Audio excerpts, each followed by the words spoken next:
For an unfinished game, The Forest is shaping up to be a great entry into the survival horror genre. Available on PC through Valve's Steam program, this game is in a very early alpha stage, yet remarkably it shows some great atmospheric visuals and gameplay with a great sense of realism. You start off flying on a plane with your young companion who you assume is your son, and then the next thing you know your plane is breaking apart and crash landing, leaving you knocked unconscious.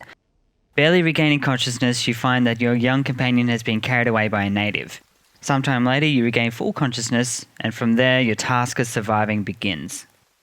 When it comes to me in survival horror games, I have a love-hate relationship with them. A game such as Red Barrel's Outlast really brings across a sense of helplessness by giving you nothing more than a camera and the ability to hide. In my opinion, taking away the ability to defend yourself, even poorly, takes me out of the game and loses that sense of realism.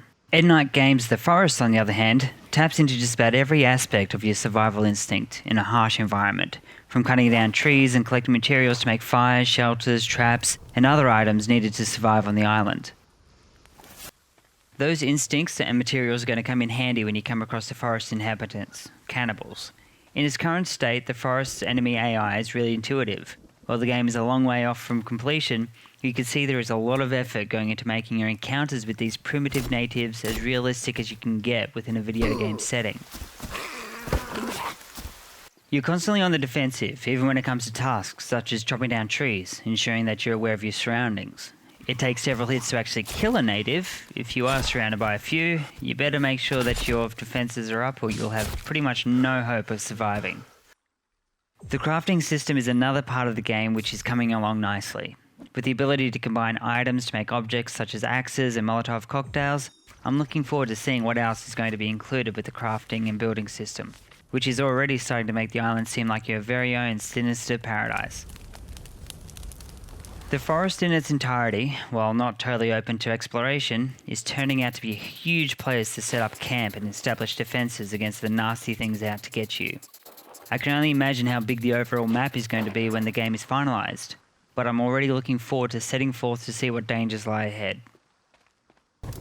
If you decide to get the forest in its current state, be prepared for glitches, and plenty of them. You will find that certain things won't work 100% of the time. You just have to remember that you're basically paying for the privilege to help the developers find problems with the game. Despite all of the glitches, even the game-breaking ones, I still found myself stuck playing it for hours on end, even with the frustration that can come with playing an unfinished game. Overall, this game is one that I'm really looking forward to playing once it's completed, not to mention experiencing how it will evolve over its development cycle. Fans of survival horror games have a lot to look forward to if the forest keeps going the way it is. It seems like just about every aspect of your survival has been taken into consideration from the developers. From eating food, keeping your energy and health levels up, to even washing blood from your hands to keep from getting infected. There is danger around every corner, and it's dealing with that danger in your own way that makes this game very promising.